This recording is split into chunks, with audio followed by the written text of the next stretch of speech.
Hi guys, we're at the end of week 21 of taking 150 milligrams of sertraline to treat PPPD, MDDS and CPTSD.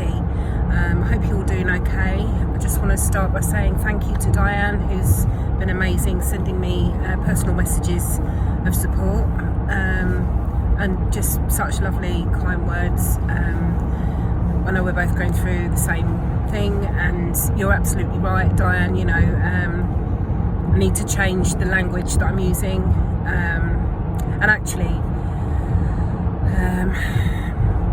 you know, I downloaded the Curable app, which I mentioned last week. It's specifically for mind-body symptoms. And one of the first things that comes up in a lesson is, you know, how to change the language that you use about the symptoms. You know, rather than calling them symptoms, call them sensations, or rather than calling it dizziness, call it bananas, or you know. So I'm just, you know, I'm just going to call them sensations because that's what they are. Sensations today are probably about a 6. And yeah, I've had some, it's the usual thing, it's up, down, up, down, up, down. But these last couple of months have been not as good, but I know that I'll be coming into spring, and I think a lot of it as well has had to do with the work that I'm doing, which, as I said to you last week, I've handed my notice in, so I'm actually leaving on the 15th of March. So I think that will make a difference, and instead of giving my energy to that, I'll be putting instead the energy into doing something that I enjoy, which is part of healing. I mean, a lot of people that heal from, that I've spoken to, that I know personally, by the way, not just people on social media, but they've all used creativity in some form as part of their healing. And I'm fortunate enough to have a lot of interests and a lot of hobbies and tools and equipment at my disposal to do these things, and friends that I can do them with. So yeah, that's kind of what I'm going to be replacing the work with, is kind of, you know, developing that creative side again, and I think that's going to be really important for my healing. I've also made quite a few plans to go dancing. I mean, when I think about it, you know, the things that are important to me as a person, I can't even remember where I read this, but if you're one of these people that you don't really know what you like doing, you can't remember, or you just don't really have any hobbies, I read this book, and this guy was saying, think back to when you were 7. That was the sort of age where you hadn't really been influenced by teachers or parents at that point, really. It's where you sort of naturally gravitated towards doing certain things, to, you know, in the form of play. And I can remember, I have a very good memory from my childhood. I can remember the end of my cot, the pictures of my cot. I mean, it's ridiculous. So I remember my childhood really well, and I remember the things that I would do. And I loved dancing. I loved horses. I loved clay. I loved making clothes out of paper. I loved drawing like logos and brands. I had this thing about fonts and stuff like that, like sign writing, which actually turns out that my paternal grandfather was a sign writer. So it's all part of these things are genetic, I think, and other things that I don't know. I mean, it's just the things that I'm naturally drawn to. So and when I left school, I always wanted to be a fashion designer. That's what I wanted to do, but I wasn't nurtured, I wasn't developed in that way, unfortunately. So you know, it's come to the point now where I'm 46 now, and I'm sort of becoming more authentically myself, and I think this is another part of the journey, you know what I mean? This experience has kind of making me think back to what do I need, because my needs have not been met by me, not by anybody else, by me. I haven't ever put myself first in that respect. I've always gone along with something that somebody else wants to do my whole life, and I'm now more confident in saying, no, this is what and I don't care what other people think anymore. I'm just like, no, this is I'm being true to myself. I'm also I've had an interest in the paranormal. We just drove over some roadkill. Oh, I really feel sick.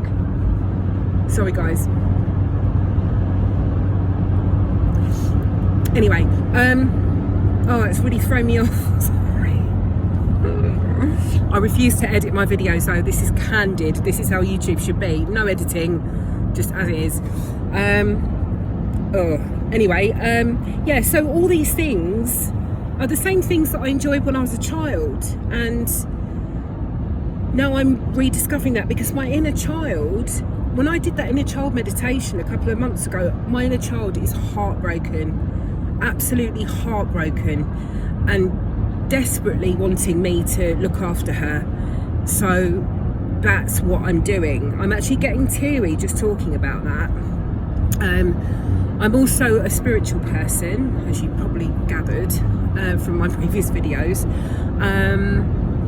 but I didn't realise that until my early 20s. That's another story, but so I'm now making sure that I'm surrounding myself with spiritual people, because I need that to feel normal. Because maybe I'm not normal, I don't know, but I've made friends with some people in Margate, and I've known, one of them's an artist, so obviously he inspires me a lot with his creative mind. That's something that I need. And the other one is a lady in her 60s, but she's a white witch, but she's a healer. And I instantly, the day we met each other, it was like an understanding. We looked each other in the eyes, and it's an understanding. No words were needed. And she did some healing on me yesterday, and it was quite intense. But that's what I need. I need healing energetically as well. I need some of this, energy to just be gone and drawn out of me. But it takes a certain type of person to do that I become open to. I don't open up to just anybody like that, in that way. If I know I'm amongst spiritual people, I'll open up, and I'm more likely to release it. So she did some work on me, and tears were just streaming. I wasn't crying, but they were just streaming, and I could feel her energy, and my aura, my energy field just felt more comforted. And she got as far as the chest, and she was like, whoa, okay, I need to do some work here. And I did feel lighter afterwards. I felt some release, so I need to keep doing that. The Curable app I've been using as and when. I don't want to make it like the steady coach, Yoni Arthur, always says, don't make doing the parts work, don't be an A-class student about it, just do it as and when, because otherwise so I'm dipping in and out of that. I'm going to be able to have more time to do meditations. I've reconnected with my friend who's very dear to me, and she's been away in India for about 6 months, and we're now in a position where we can spend some time together in nature, and she's very healing to be with. So I've made arrangements with her. We're actually going to go and see a homeopath that's been recommended to me by my school friend's mother, who's also a white witch. But she swears by this. There's something called a bioresonance machine, which it's what I understand is you sit in this thing, and it uses magnets in some way, shape or form. I can't remember exactly how, but it uses magnets to determine what you're allergic to, what your nutrition's like, what your levels are. So for example, if I'm lacking in certain nutrients, or if there's a certain diet I should follow for me specifically, all that kind of stuff. So I'm actually going with my friend Kate to see her on the 12th of March, because I tried to do the Atkins, but actually I didn't feel like it was very good for me, really. I lost weight on it before, but last time it was quite quick weight loss. I want to lose slowly, and really and truly all I need to do, and my other half is 100% right, I just need to reduce my calorie intake, or just burn off more, just eat less, because you're still sort of trained to have breakfast, lunch and dinner every day and all that. But actually, when you think about it, you just need to think, am I hungry yet? No, I'm not hungry, I won't eat then. Or make sure you eat when you're hungry, and make sure that that's balanced, and walk more. And I do need to get my walking in, but the weather has just been so dark, and my eyes are so different to how they were last year, probably because they're tired, because it's been a long time now. It's been, in May it'll be 3 years. So how I was able to walk before, my vision would go a little bit, but then it would be clear again. But now it's a struggle every day. I'm having to use my glasses a lot more, even though I've had an eye test and there's nothing wrong with my eyes. I know it's fatigue from tension. That's what it is. It's I know the reasons behind it, but it's difficult when the light is low, and I'm using my eyes to balance, because the physio said my ears and my sense of touch aren't working to help me balance. So it does put an awful lot of strain on the eyes, and I'm really noticing it at the moment. So, but when the sun's out, no doubt I'll get light sensitivity, but whatever, I'll just wear sunglasses and it'll be fine. But I am looking forward to spring. I've made some plans. I'm really lucky to have Margate that I can go to escape whenever I want. So myself and my partner are going to be going away for his birthday this year. It's a special one. I won't let you know how special that is, but anyway, so there's a potential holiday. Not that we've booked anything yet. We need to do that, by the way. So there's lots of things to look forward to this year, and I think this year will be good, and I think I'll only start to get better from here on. It's all been trial and error up to this point, and at least I proved to myself that I can work a little bit, but I'm not. More work has to be done. There's no point me just going out to work full time and just ignoring everything else. No, I need.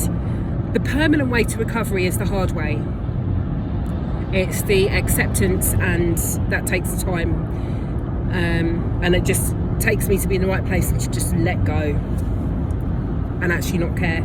I'm using the massager less. Yesterday I managed pretty much all day and all night without a massager on me, but that's because I've got the TENS machine.